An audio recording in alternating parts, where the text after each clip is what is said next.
দশম শ্রেণীর পদার্থবিজ্ঞানের দ্বিতীয় অধ্যায় গতি নিয়ে আলোচনা করব। তো দেখো, প্রিভিয়াস লেসনে আমরা গতি অধ্যায়ের অন্যান্য টপিকগুলো নিয়ে আলোচনা করেছি। তো আজকের এই ভিডিও লেসনটিতে মূলত আমরা রাশি নিয়ে আলোচনা করব। তো প্রতি বছরই এই টপিক থেকে কিন্তু একটি বা দুইটি এমসিকিউ করা হয়ে থাকে। তাহলে এই টপিকটা কিন্তু তোমাদের এমসিকিউ এর জন্য খুবই ইম্পর্টেন্ট। তো দেখো, তোমরা কি দেখতে পাচ্ছ? একটা বেঞ্চ দেখতে পাচ্ছ বা একটা টেবিল দেখতে পাচ্ছ। তো তোমাদের যদি জিজ্ঞাসা করা হয়, বলো তো এই বেঞ্চটির দৈর্ঘ্য কত, তখন কিন্তু তুমি বলবে যে এই বেঞ্চটির দৈর্ঘ্য 1.5 মিটার, রাইট? আচ্ছা, তুমি মেপে বললে বেঞ্চটির দৈর্ঘ্য 1.5 মিটার।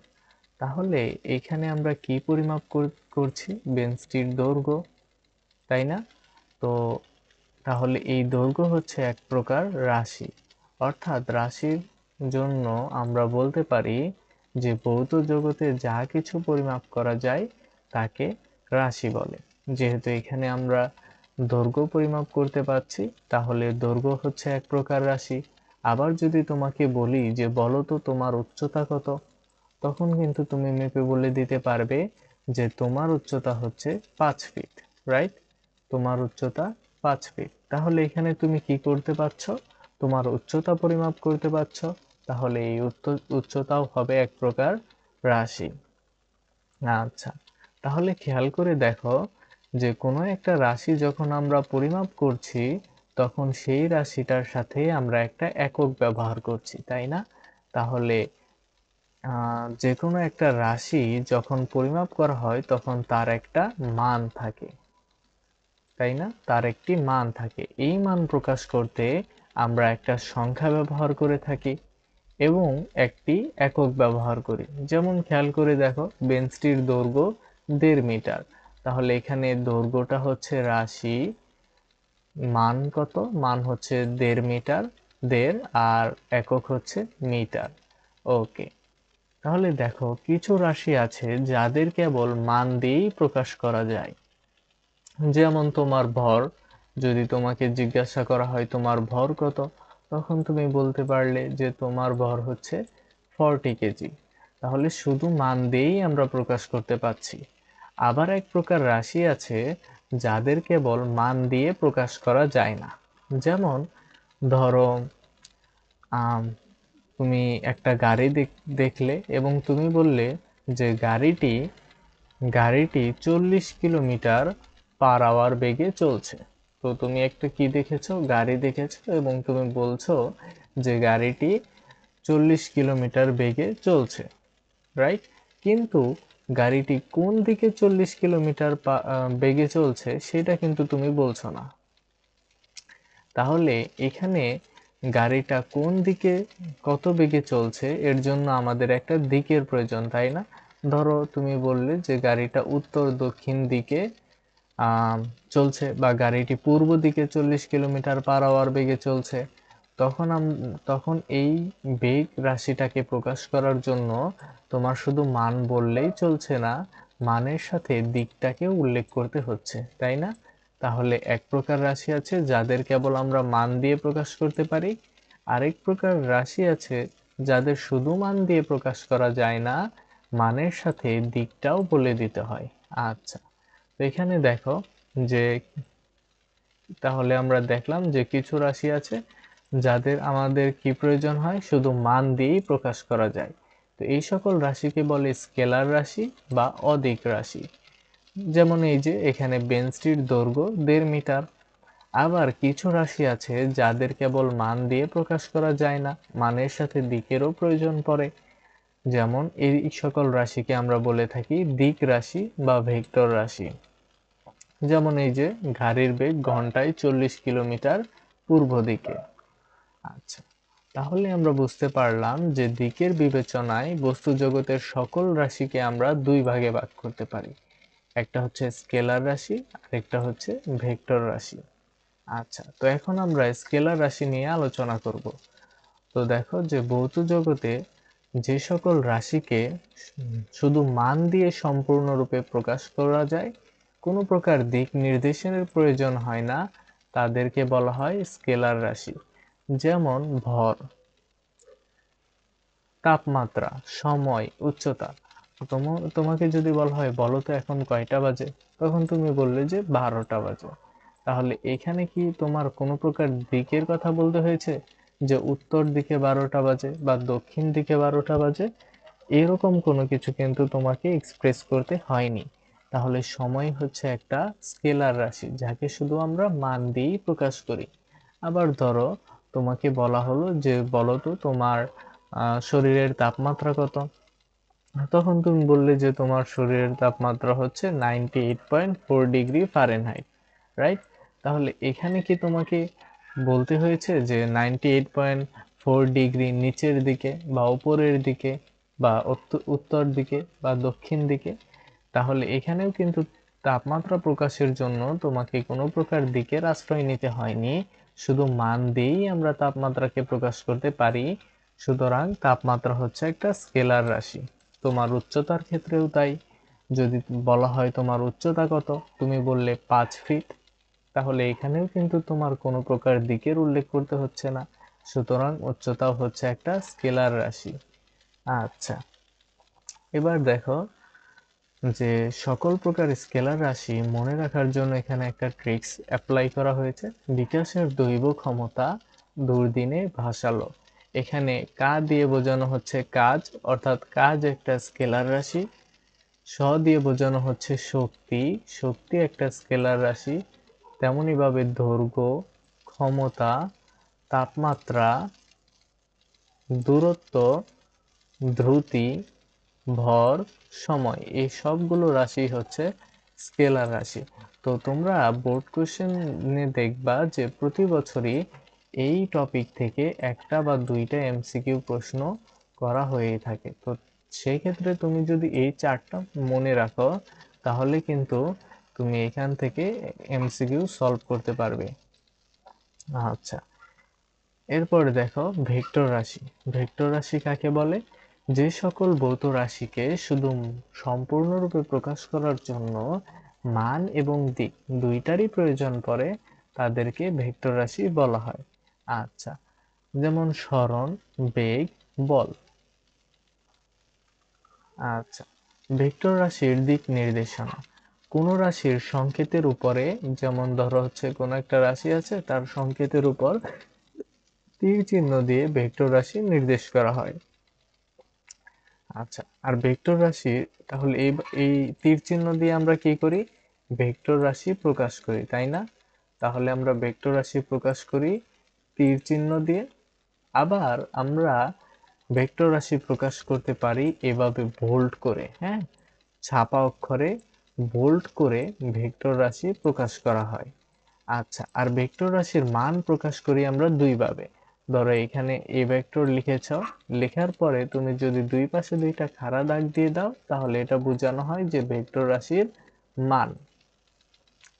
আচ্ছা, তাহলে আবার সাধারণ হরফ, শুধুমাত্র সাধারণ হরফ, ধরো হচ্ছে এইভাবে কি করছো, ভেক্টর রাশিকে প্রকাশ করছো, আর এর মানটাকে কিভাবে প্রকাশ করবে, শুধু এ লিখে প্রকাশ করতে পারো, অথবা আমরা বললাম যে এই যে এইভাবেও তুমি ভেক্টর রাশির মান প্রকাশ করতে পারো। অর্থাৎ ছাপা অক্ষরের ক্ষেত্রে আমরা বোল্ড হরফ দিয়ে ভেক্টর রাশি প্রকাশ করি এবং সাধারণ হরফ দিয়ে রাশিটির মান নির্দেশ করি। আচ্ছা, তাহলে কোনো ভেক্টর রাশিকে একটা তীর চিহ্নিত সরল রেখা দ্বারা নির্দেশ করা হয়। সরল রেখাটির দৈর্ঘ্য রাশিটার মান বোঝায় এবং তীর চিহ্ন এর দিক নির্দেশ করে। দুইটা ভেক্টর, আচ্ছা এখানে দেখো যে নিচের কোনটা ভেক্টর রাশির মান নির্দেশ করে। তো দেখো আমরা বলছি যে তীর চিহ্ন দিয়ে কি বোঝানো হয় ভেক্টর রাশিকে, বোল্ড হরফ দিয়ে কি বোঝানো হয়, বোল্ড হরফ দিয়েও বোঝানো হয় যে ভেক্টর রাশি। আচ্ছা, এই ক্যাপ এইটা দ্বারা কি বোঝানো হয়, এটা দ্বারাও ভেক্টর রাশি বোঝানো হয়। আর এই যে এখানে এ দেখতে পাচ্ছ, এটা কিন্তু সাধারণ হরফে লেখা। তো সাধারণ হরফে থাকলে এটা কি করে, ভেক্টর রাশির মান নির্দেশ করে। অর্থাৎ ভেক্টর রাশির মান প্রকাশ করি আমরা তীর চিহ্ন দিয়ে দুই পাশে দুইটা খাড়া দাগ এইভাবে, অথবা সাধারণ হরফ এ দিয়ে। ওকে, তো এবার দেখো যে দুইটা ভেক্টর সমান হওয়ার শর্ত। তো দুইটা ভেক্টর কখন সমান হবে? দুইটা ভেক্টর সমান হতে হলে দুইটা কন্ডিশন মেনটেন করতে হবে। একটা হচ্ছে মান সমান হতে হবে, আরেকটা হচ্ছে দিক একই হতে হবে। এখানে দেখো, এখানে মোট কয়টা ভেক্টর দেখতে পাচ্ছ? এখানে 4টা ভেক্টর রয়েছে, তাই না? এ, বি, সি, ডি। আচ্ছা, তো এখানে দেখো, বলো তো এইখানে কোন দুইটা ভেক্টর রাশি সমান হবে? তো খেয়াল করলে দেখবে যে এ ভেক্টরের ভ্যালু হচ্ছে 5, এ ভেক্টরের ভ্যালু 5, বি ভেক্টরের ভ্যালু 5, সি ভেক্টরের ভ্যালু 5। তাহলে কি তুমি তিনটা ভেক্টরকে সমান বলতে পারবে? খেয়াল করে দেখো, আমরা বলেছি যে দুইটা ভেক্টর তখনই সমান হবে যখন তাদের মান সমান। তাহলে এ, বি, সি তিনজনেরই মান হচ্ছে 5 করে, তাই না? কিন্তু যদি দিকের কথায় আসো, তাহলে দেখো এ ভেক্টর যেদিকে যাচ্ছে, এ ভেক্টর যেদিকে যাচ্ছে, বি ভেক্টরও সেদিকেই যাচ্ছে, তাই না? কিন্তু সি ভেক্টর কি সেদিকে যাচ্ছে? না, সি ভেক্টর যাচ্ছে তার বিপরীত দিকে বা অন্য কোনো দিকে। তাহলে যেহেতু এখানে দিক একই না সি ভেক্টরের জন্য, তাহলে সি ভেক্টর কিন্তু এ আর বি ভেক্টরের সমান হবে না। তাহলে সমান ভেক্টর কারা? এ ভেক্টর এবং বি ভেক্টর। ওকে, আবার দেখো সি এবং ডি দুইটা ভেক্টর কিন্তু একই দিকে যাচ্ছে, কিন্তু তাদের দিক সমান হলেও, দিক একই হলেও তাদের কিন্তু মান সমান না। এর জন্য সি ভেক্টর এবং ডি ভেক্টরও সমান হবে না। কেন? কারণ তাদের মান সমান না। ওকে, তাহলে এখানে দেখো, ভবে সব মন্দ তরুণ, তীব্র তড়িঘড়ি প্রবণ। তো এটা দিয়ে তোমরা ভেক্টর রাশিগুলো মনে রাখতে পারো। যেমন এখানে ভ দিয়ে বোঝানো হচ্ছে ভরবেগ, বে দিয়ে বেগ, সরণ, বল, মন্দন, ত্বরণ, তড়িৎ তীব্রতা, তড়িৎ প্রাবল্য। তো এই সবগুলো রাশি হচ্ছে ভেক্টর রাশি। আচ্ছা, তো এখান থেকে কিন্তু এমসিকিউ আসে, তাহলে এই স্লাইডটা তোমরা খুব ভালো করে মুখস্থ করে ফেলতে পারো। আচ্ছা, তো এখন দেখো আমরা এমসিকিউ সলভ করব। তো নিচের কোনটি স্কেলার রাশি? তো আমরা একটু আগেই দেখলাম সরণ হচ্ছে ভেক্টর রাশি, সরণ হচ্ছে ভেক্টর রাশি, তাই না? সরণ ভেক্টর রাশি। কাজ, কাজ হচ্ছে একটা স্কেলার রাশি। তো আমাদের কাছে চেয়েছে নিচের কোনটি স্কেলার রাশি? ত্বরণ ভেক্টর রাশি, সেম ভাবে ত্বরণ হচ্ছে ভেক্টর রাশি, বল হচ্ছে ভেক্টর রাশি, তাই না? বলও হচ্ছে ভেক্টর রাশি। তাহলে সঠিক আনসার কোনটা হবে? সঠিক আনসার হবে কাজ। কাজ হচ্ছে একটি স্কেলার রাশি। ওকে, আচ্ছা, এরপর দেখো একই প্রশ্ন ময়মনসিংহ বোর্ড 2022 সালে এসেছিল। কোশ্চেনে বলা হয়েছিল নিচের কোনটি স্কেলার রাশি? আমরা দেখলাম বল ভেক্টর রাশি, ত্বরণও ভেক্টর রাশি, ত্বরণও হচ্ছে ভেক্টর রাশি, তড়িৎ প্রাবল্য ভেক্টর রাশি। তাহলে শক্তি হচ্ছে স্কেলার রাশি। তাহলে সঠিক আনসার হবে গ। ওকে, এরপরে দেখো দিনাজপুর বোর্ড 2022 সালে এসেছিল নিচের কোনটি ভেক্টর রাশি?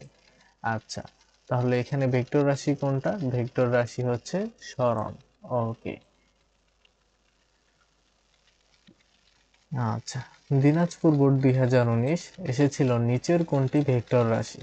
তো এখানে কাজ স্কেলার, চাপ স্কেলার, ধ্রুতীয় হচ্ছে স্কেলার, তাহলে ভেক্টর রাশি হবে প্লবতা। ওকে, এরপরে দেখো বরিশাল বোর্ড 2021 নিচের কোনটি ভেক্টর রাশি? আমরা দেখলাম যে তাপমাত্রা স্কেলার রাশি, তাপমাত্রা হচ্ছে স্কেলার রাশি, কাজও স্কেলার রাশি, ভরও হচ্ছে স্কেলার রাশি। তাহলে ভেক্টর রাশি কোনটা? ভেক্টর রাশি হবে বল। ওকে, নিচের কোনটি ভেক্টর রাশি? দিনাজপুর বোর্ড 21 সালে এসেছিল। আচ্ছা, নিচের কোনটি ভেক্টর রাশি? তাহলে এখানে ভেক্টর রাশি হবে বল। ওকে, নিচের কোনটি স্কেলার রাশি? এটা এসেছিল চট্টগ্রাম বোর্ড 2017 সালে। তাহলে এখানে স্কেলার রাশি হবে চাপ। আচ্ছা, নিচের কোনটি স্কেলার রাশি? চট্টগ্রাম বোর্ড 2015। তো দেখো এখানে কিন্তু প্রতি বছরই এই টপিক থেকে একটা এমসিকিউ কিন্তু তোমরা পাচ্ছ। তাহলে এই স্লাইডটা কিন্তু তোমাদের খুব ভালো করে পড়তে হবে। আচ্ছা, বেগ হচ্ছে ভেক্টর রাশি, বলও ভেক্টর রাশি, ত্বরণও হচ্ছে ভেক্টর রাশি। তাহলে সঠিক আনসার হবে শক্তি। শক্তি একটি স্কেলার রাশি। আচ্ছা, নিচের কোন রাশিগুলো ভেক্টর রাশি? তো এখানে দ্রুতি স্কেলার, কাজও স্কেলার, বেগ হচ্ছে ভেক্টর। আচ্ছা, তাহলে অপশন ক হচ্ছে না। দ্রুতি দ্রুতি দ্রুতি, সরণ এবং বেগ। দ্রুতি স্কেলার রাশি, সরণ ভেক্টর, বেগও ভেক্টর, তাহলে এটাও হচ্ছে না। তড়িৎ বিভব, সরণ, ত্বরণ। তড়িৎ বিভব স্কেলার রাশি, এরপরে সরণ এবং ত্বরণ এই দুইটা হচ্ছে ভেক্টর রাশি, তাহলে এটাও হচ্ছে না। ভরবেগ, সরণ, ওজন এগুলো সবই হচ্ছে ভেক্টর রাশি, তাহলে আনসার হচ্ছে 4 নাম্বার। ওকে, নিচের কোন রাশিগুলো স্কেলার রাশি? তাহলে এখানে স্কেলার রাশি হবে কাজ এবং ক্ষমতা। ওকে।